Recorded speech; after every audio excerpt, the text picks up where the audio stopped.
Aku Denny Ramdhani. Kejadianku ini terjadi sudah 3 tahun yang lalu. Saat itu sudah sekitar 5 bulan belakangan itu aku menderita sakit, tepatnya di dadaku. Entah kenapa dadaku itu terasa sangat sakit. Awalnya aku anggap itu hanya karena salah posisi tidur saja. Tapi sudah beberapa lama tidak hilang-hilang. Sampai pacarku menyarankanku untuk memeriksakan diri ke dokter. Bahkan setelah diperiksa, dokter berkata tidak ada gangguan atau kelainan atau bahkan penyakit di dadaku itu. Dokter hanya memberikan vitamin saja. Mungkin aku kecapean, entahlah. Namun tetap saja tidak menghilangkan rasa tegal di dadaku itu. Aku mulai merasa putus asa dan memilih untuk mengabaikan saja penyakit itu.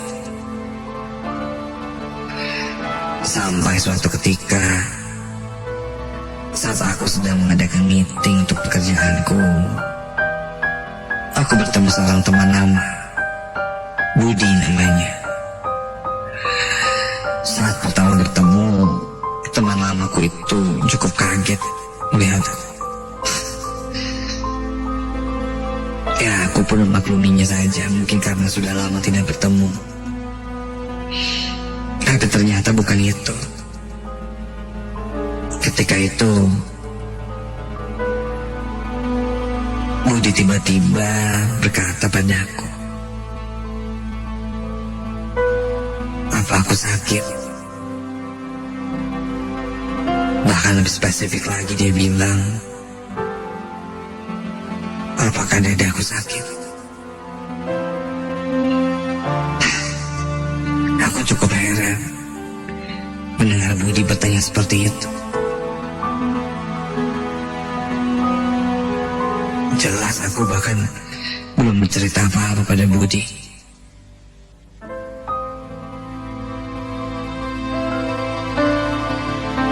Aku pun bertanya kenapa dia tahu aku sedang sakit.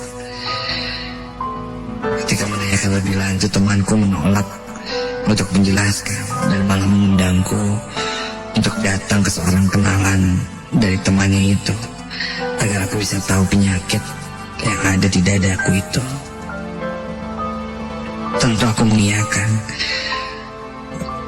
Sudah lama sekali penyakit ini bersama, tanpa tahu entah penyakit apa itu.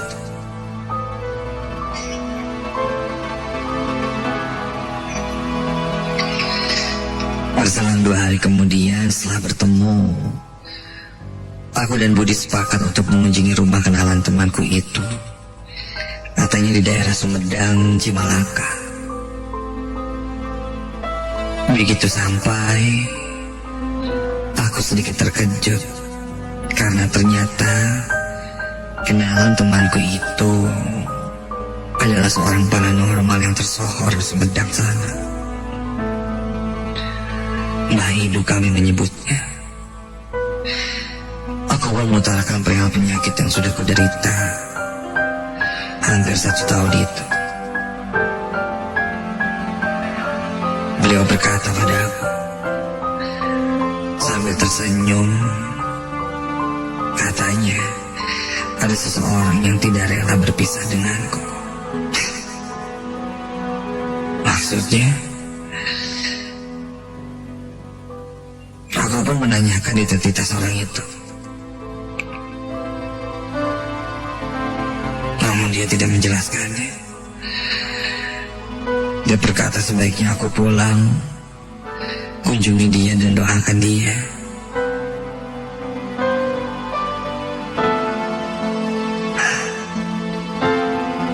Siapa tapi?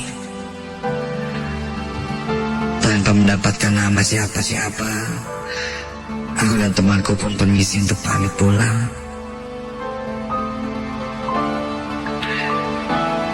Sampai di rumah, aku masih kepikiran dengan kata-kata paranormal itu. Ada yang tidak rela berpisah denganku. Siapa?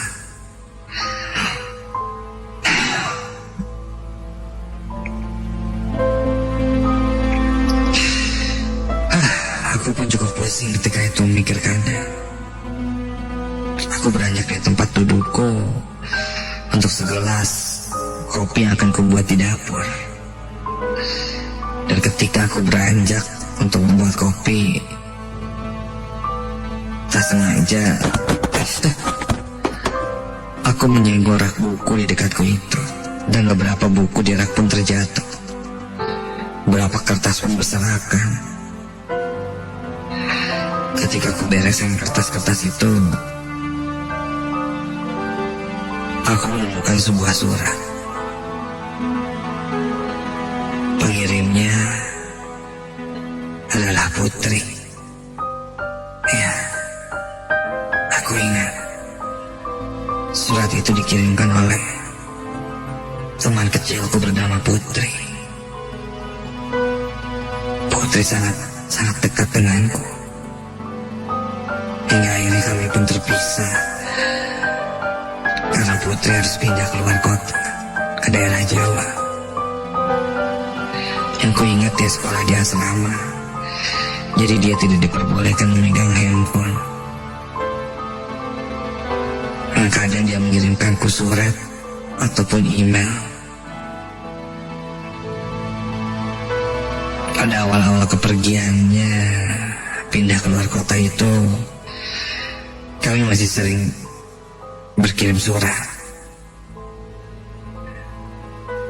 Aku tahu Putri agak sedih, karena sebenarnya dia tidak ingin bersekolah di sana.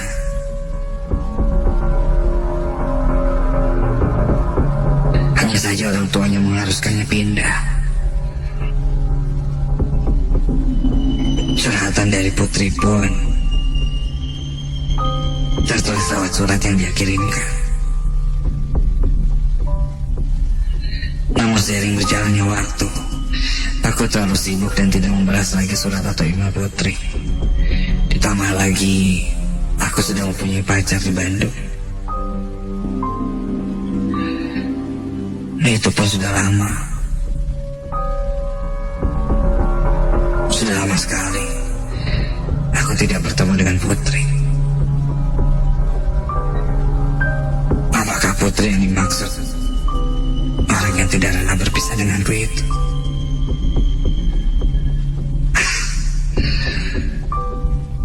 Untuk melepas penasaran, aku pun memutuskan untuk menemui adik atau keluarganya Putri yang ada di Bandung.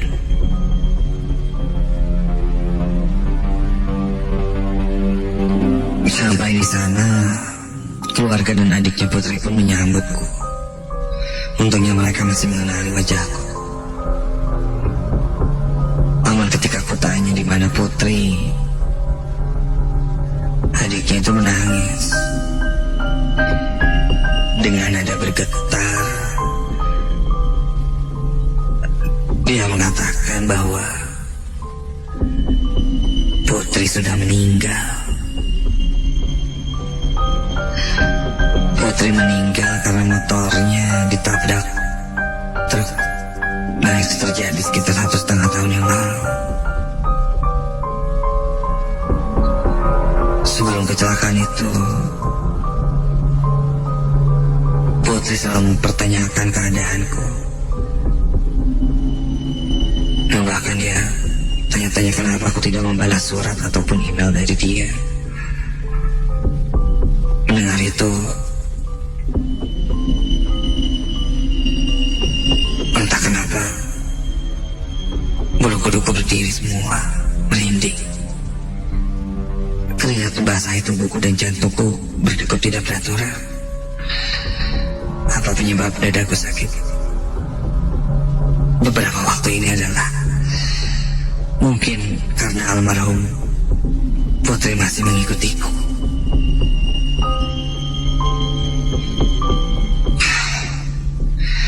Aku memberitahukan Budi temanku, dan dia pun bilang sempat melihat ada penampakan seorang perempuan yang duduk di sampingku ketika pertama kali bertemu. Makanya dia mengajakku pergi ke paranormal. Takutnya itu hal yang tidak baik. Aku ditempeli hantu.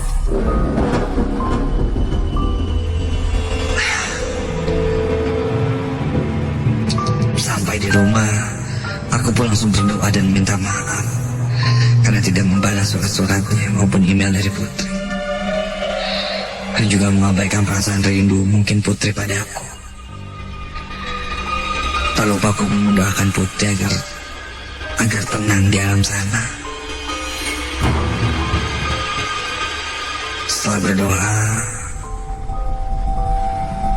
aku merasakan ada sebuah angin dingin,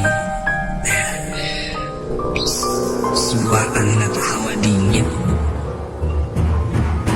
yang menyelimutiku ketika itu. Padahal udara di kamarku bisa dibilang hangat, namun yang dingin. Aku pun menyudahinya dan memutuskan untuk pergi tidur. Namun baru beberapa jam saja aku tertidur. Antara sadar dan tidak, aku merasakan tubuhku saat itu tidak bisa digerakkan.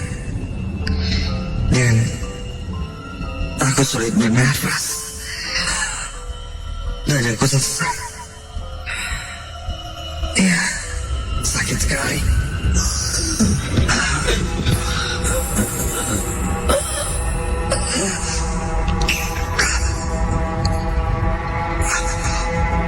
Sakit di dadaku kambuh lagi.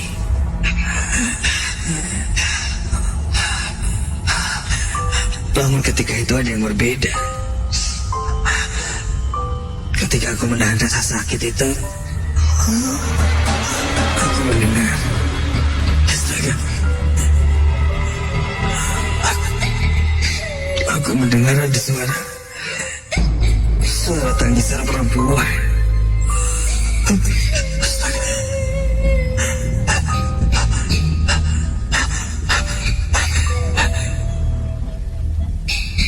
Ketika itu aku pun membuka mataku. Astaga. Ketika aku buka mataku, kini kulihat ada sosok perempuan yang sedang duduk di atas dadaku. Dan ketika kulihat wajahnya, itu Putri. Ya, aku melihat Putri duduk tepat di atas dadaku. Dia mengenakan baju putih lusuh dan setengah wajahnya hancur. Darah dari wajah Putri yang terkikis saat itu menetes ke wajahku. Matanya berwarna putih dan wajahnya sangat pucat. Berlumuran darah. Dia menatapku sambil menangis. Aku perhatikan perlahan tangan Putri yang beberapa jarinya sudah tanggal dan berlumuran darah itu mengusap wajahku. Astaga. Mataku melotot saat itu, jantungku juga seakan terhenti. Aku tidak bisa menggerakkan tubuhku sama sekali.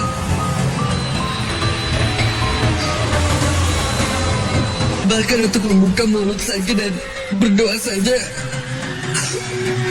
seakan-akan susah. Dalam hati aku mencoba membaca ayat-ayat suci dan terus berdoa. Sementara itu kulihat arwah Putri masih mendudukiku sambil mengusap wajahku dan menangis. Sampai akhirnya ketika itu aku pun pejamkan mataku, terus berdoa dan mendoakan dia. Putri yang tenang ya, jangan ganggu lagi, maafin, yang tenang ya Put.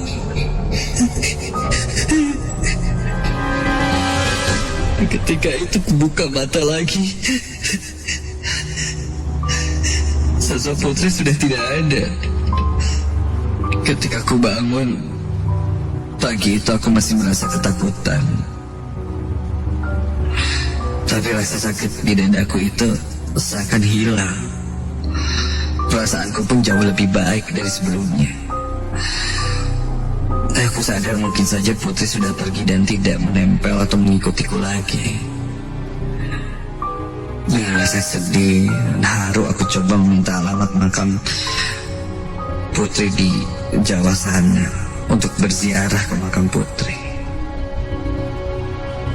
Sesampainya di sana, di depan makam Putri, aku pun berdoa. Walaupun sekarang dia sudah tidak ada, ya Putri merupakan sahabat terbaikku. Aku pun minta maaf di saat-saat terakhirnya. Membalas surat atau email saja pun aku tidak sempat. Setelah itu aku meninggalkan pemakaman dan kembali ke Bandung. Dan syukurlah, hingga saat ini aku tidak pernah lagi merasakan sakit di dadaku. Atau mungkin arwah Putri yang datang lagi padaku. Yang tenang di sana.